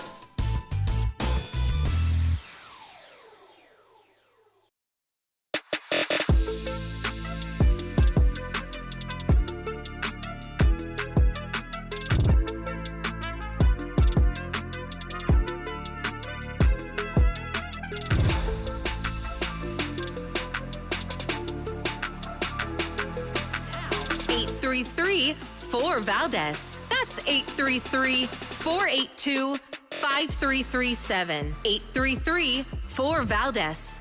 That's Valdez with an S. I do want to address what's happening right now outside of the building. There are ruthless attacks that are creating fear and chaos in our communities in the name of law and order. Trump is using military forces to stop a protest. And I want y'all to consider what kind of government it appears to be when every time we exercise our democratic right to protest, the military is deployed against us. What type of government is that? People are being swept up and torn from their families, and I feel it's my responsibility as an artist to use this moment to speak up for all oppressed people. For Black people, for Latino people, for trans people, for the people in Gaza. We all deserve to live in hope and not in fear. And I hope we stand together, my brothers and my sisters, against hate, and we protest against it. Thank you, BT. That is a clip from just a couple hours ago. The rapper Doechii, she just won Best Hip Hop Artist of the Year at the BET Black Entertainment Television Music Awards. And I actually listened to Doechii. I took a ride down to Philly not that long ago, maybe about 7 weeks ago, maybe 6. And I didn't have to, but I listened to some of her stuff. And very interesting. She's a talented artist. And I got to tell you, when I hear this and having heard her music, I can say she probably means this in a very earnest and a very sincere way. She probably really thinks that President Trump is using the military to stop people from their right of protest. And I want to say, sis, you got it all wrong. Everybody's allowed to protest, but when your protest includes throwing cinder blocks and pieces of a sidewalk at a cop's head and crushing their police car and then going and pouring gasoline on the police car and lighting the police car on fire, that is not protest. It's not. That is the destruction of property. That is an attempted murder. That is an assault. It's not protest, right? Protest is you going to the White House, hanging up a sign, chanting, sitting on the floor, whatever you want, but not that. And I think we have to be realistic and adult about what protest is and what it isn't. People getting swept up by ICE, these are people that are being deported because they don't have the proper immigration status. Now, you can debate whether we should legalize illegal immigration. You can do that. But right now, the law of the land says you got to have a work permit, you got to have a visa, you got to have some paperwork in order to be here. If you don't have it, you can't stay. The cops are not the bad guys to be taking this beating. To the phones we go. Robert, San Jose, California, KSFO, great station. Robert, go right ahead quickly. Thanks, Rich. Great show. Thank you. I don't understand the mindset that hates police and then goes way lunatic fringe and gets violent. That's one point I wanted to make. And I also wanted the characterization of Trump. It's like he's a builder. If we could get rid of all Bidenomics and Newsonomics, like here in California, where we can't get insurance, I think if the guy was around long enough, he'd want to build Marshall Plan, like help Mexico and have them have high-density housing instead of inviting everybody here willy-nilly and commandeer hotels and give them $5,000 a week, and everyone else who has to work doesn't get anything. It makes all and who the did sense it the in the right world. way. Yeah, And he would love to be Santa Claus. And they're not allowing him to. They're not allowing him. They just want to characterize that he's racist, that he's mean, that he wants people to, that he wants all this mayhem, he wants to stoke it. This is insanity. Yeah, I agree with you, Robert. Well, hang on a second. Let me just say that I believe that you're right, that Trump would like to see people in general do well financially everywhere. The number one driver of illegal immigration, number one, in my opinion, is people being dissatisfied with where they live. If they weren't dissatisfied with where they live and want to come here to make money in a better place, they wouldn't come. They wouldn't risk life and limb and all the hardship they go through to get here in order to do it. So I think you raise a good point. If you help these people get on their feet, they don't have to come here anymore. But the left can't seem to agree with themselves. And I get it. It's politics. Sometimes the right doesn't agree with themselves either. But you bring up a really good point, and I thank you for the compliment, Robert, in San Jose. KSFO in the building. Now, there's a funny one here I wanted to get to. Cumberland, Maryland, WCBC. Frank, I understand you think couples should be required to get a psych exam before marriage. Is that right? That's right. And I think as someone who went through a divorce, you might be qualified to give an opinion on that matter. Well, listen, I love it. I saw the comment here, and I thought, I don't know about requiring it, but I would say two things. One, those that are getting married ought to have their heads examined. And number two, I think that it should be highly recommended on a serious note. I'm not anti-marriage in any way. I think marriage is fantastic. But I think you're right. A psych exam, personality profiles, all sorts of things could really help to make sure that you understand what you're getting into and make sure you're on the same page. And it's not just, hey, I think she's cute and he's hot and blah, blah, blah. But really realize, what are we mutually trying to do to build here? And are we planning on becoming a statistic that gets divorced, or are we planning on really, honoring the vows? If you make those vows that say till death do you part. So I think it's a solid point, Frank, and I love that conversation starter. I appreciate it. Frank in Cumberland, Maryland, always a great call from Frank. WCBC in the building. Pausing right here, coming right back to calls from New York, Illinois, and more. Don't go anywhere. This is America at Night with Rich Valdez.